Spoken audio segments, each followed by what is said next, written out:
ఒక తండ్రి తన కుటుంబం కోసం ఆలోచిస్తాడు. తన కుటుంబాన్ని కట్టుకోవాలి, తన భార్య బిడ్డలకు మంచి జీవితాన్ని ఇవ్వాలి, తన పిల్లలకు మంచి భవిష్యత్తు ఇవ్వాలి, తన పిల్లలకు మంచి ఉన్నత స్థితిలో వాళ్ళ జీవితాలను స్థిరపరచాలనుకుంటాడు. మంచిది, ఒక తండ్రిగా అది నీ బాధ్యత. ఒక కుటుంబం గురించి నీకింత ఆలోచన ఉందే, పిల్లలకు చక్కటి భవిష్యత్తు ఇవ్వాలి, వాళ్ళ బాగోగులు చూడాలి, వాళ్ళ కోసం రైంబాగులు కష్టపడతాం. మంచిది, ఒక తండ్రి, మంచి తండ్రి తన కుటుంబం కోసం కష్టపడతాడు. మంచిదే. నీకు ఒక కుటుంబాన్ని ఇవ్వడం వెనకాల, దాని వెనకాల ఒక పరమ తండ్రి ఉన్నాడన్న సంగతి ఒక తండ్రిగా నీ డ్యూటీ, నీ బాధ్యతను గుర్తించాలని నీకు బాంధవ్యాలను అనుగ్రహించాడు. దాని వెనకాల నీ కన్న తండ్రి కూడా అటువంటి అపారమైన ఆలోచనలు. ఈ మానవ సమాజం అనే 850 కోట్ల మంది ఉంది చూశారు, అది దేవుని కుటుంబం అండి. ఆయన స్వరూపంతో, ఆయన పోలికతో ఈ సమాజం అంతా ఆయన యొక్క ఆలోచనలతో ఈ భూమి మీదకి ఉద్భవించింది. ప్రియులారా, ఎవరు నిష్కారణంగా అకారణంగా ఏదో ఆంపట్టంటే ఈ భూమి మీదకి వచ్చిన వాళ్ళు కారండి. దేవుని సంకల్పానుసారంగా ప్రతి ఆకారం ఉంది చూశారు, భూమి మీదకి అడుగు పెట్టబడిన ప్రతి ఆకారం దేవుని సంకల్పంతో ముడిపడినది బ్రతుకు. ఇదంతా ఆయన సమాజం, ఆయన కుటుంబం.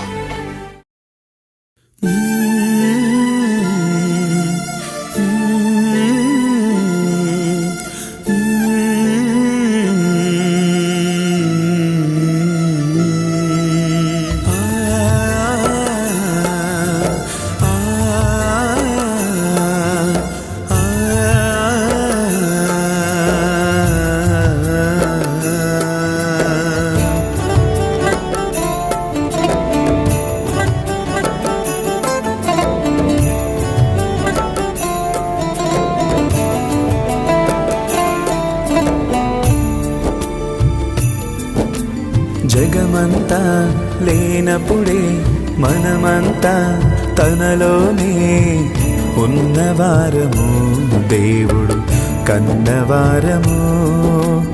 దేహములో లేనప్పుడే ఆత్మలుగా దైవములో ఉన్నవారము, దేవుడు కన్నవారము. ఒక కుటుంబం కోసం నువ్వు ఇంత తాపత్రయపడుతున్నావు చూసావు, ఇంతగా కష్టపడుతున్నావు చూసావు, ఇంతగా ఆలోచిస్తున్నావు చూసావు. నీ కన్న తండ్రి అయిన దేవుడు కూడా ఈరోజు ఈ సమాజం కోసం, నీ కోసం, నీ బ్రతుకు కోసం, నీ జీవితం కోసం ఆయన కూడా అలానే ఆలోచిస్తున్నాడు అన్న సంగతి ఎందుకు ఆలోచన రాకూడదు? ఒక తండ్రిగా ఆ బాధ్యత, ఆ బాంధవ్యం, అనుబంధాన్ని అనుగ్రహించిన వాడు కుటుంబ యజమానురాలుగా ఆ బాధ్యతను మన చేతులు పెట్టింది ఆ తండ్రి అండి. అవకాశాన్ని ఇచ్చింది ఆ దేవుడు. ప్రియులారా, మనం తెచ్చుకున్నది కాదు ఈ బాధ్యత, ఆయన అనుగ్రహించాడు. ఆ తండ్రి కూడా మన కోసం ఆలోచిస్తున్నాడండి. సమాజం దేని గురించో ప్రపంచంలో ప్రతి మనిషి దేని గురించో ఆలోచిస్తున్నాడు. ఈరోజు ఒక రాజకీయ నాయకుడు ప్రజల కోసం ఏదో చేయాలనుకుంటున్నాడు, ఏదో పదవుల కోసం ఆలోచిస్తున్నాడు, అధికారం కోసం ఆలోచిస్తున్నాడు.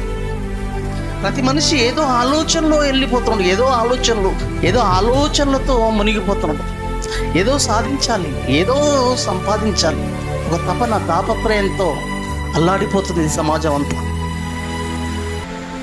నీ ఆలోచనలు ఎవరి కోసం, ఎందుకోసం, ఎక్కడి వరకు వస్తాయి, ఎక్కడి వరకు వచ్చి ఆగిపోతాయన్న ఆలోచన లేని ఆలోచనలతో బ్రతుకుతున్న సమాజానికి కదా మేలు కొలిపేది ఉంది అని అంటే బైబిల్. ప్రియమైన దేవుని వారలారా, ఉరుకుల పరుగులతో ఒక యాంత్రిక జీవితంగా పరిగెత్తుతున్న మనిషిని ఆపి ఆలోచింపజేసేది ఉంది అని అంటే ఈ ప్రపంచంలో బైబిల్ అనే మహాజ్ఞాన గ్రంథం అండి. నీ పరుగు ఎక్కడి వరకు పరిగెత్తాలి, ఎక్కడి వరకు పరిగెత్తుతున్నావు? ఈ పరుగు తదనంతరం ఏం జరగబోతుందో దాని యొక్క స్థితిగతులు దాని వెనకాల ఉన్న దాని తర్వాత వచ్చే పరిస్థితి, ఆ విపత్తు ఎంత భయంకరంగా ఉంటుందో ఆలోచింపజేసేది ఉంది అని అంటే వీళ్ళరా దేవుని మనసు అయిన బైబిలేనే చెప్పాలండి. ఎవరు ఆలోచిస్తుంది ఈరోజు సమాజానికి? ఎవరు చెప్పగలుగుతున్నారు ప్రియుల? అందరిలా బ్రతుకుతున్నాం, అందరిలా ఆలోచిస్తున్నాం, అందరూ బ్రతుకుతున్నట్టుగా మనం బ్రతకాలనుకుంటున్నాం. ఒకరోజు శరీరాన్ని వదిలిపెట్టి వెళ్ళిపోతాం. ఏం లేదు, అంతే. ఏం ఆలోచిస్తున్నాడు? పుట్టిన మనిషి చదవాలనుకుంటున్నాడు, బాల్యంతో ప్రారంభం అవుతుంది, చదువుతున్నాడు, ఆ తర్వాత ఉద్యోగం చేస్తున్నాడు, ఆ తర్వాత పెళ్ళి అంటున్నాడు, ఆ తర్వాత పిల్లలు అంటున్నాడు, అలా భవిష్యత్తు అంటున్నాడు, తర్వాత మనవన్లు అంటున్నాడు, మనవరాళ్ళు అంటున్నాడు, ఆ తర్వాత వృద్ధాపంలోనికి వెళ్ళిపోతున్నాడు, ఆ తర్వాత ముగింపులోనికి వెళ్ళిపోతుంది. ఇంతే కదా జీవితం. ఆ తర్వాత ఏంటి?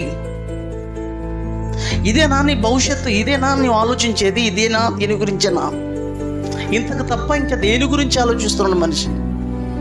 కానీ నీ కన్న తండ్రి నీ గురించి ఆలోచిస్తున్నాడయ్యా.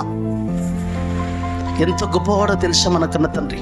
ఈ అవకాశం లేక అల్లాడిపోతున్న ప్రపంచంలో ఎంతమంది లేరు ప్రియులారా? ఈరోజు లక్షల మంది ఈ స్థితి జరగని వాళ్ళు ఇటువంటి గొప్ప అవకాశంతో కూడుకున్న ఈ ఆరోగ్యం, ఆయుష్, ఈ ఆనందం, ఈ సంతోషం సన్నిధిలో ఇటువంటి చల్లటి ఈ యొక్క ఆయన కృపలో ఇటువంటి భాగ్యం లేని వాళ్ళు ఎంతోమందో.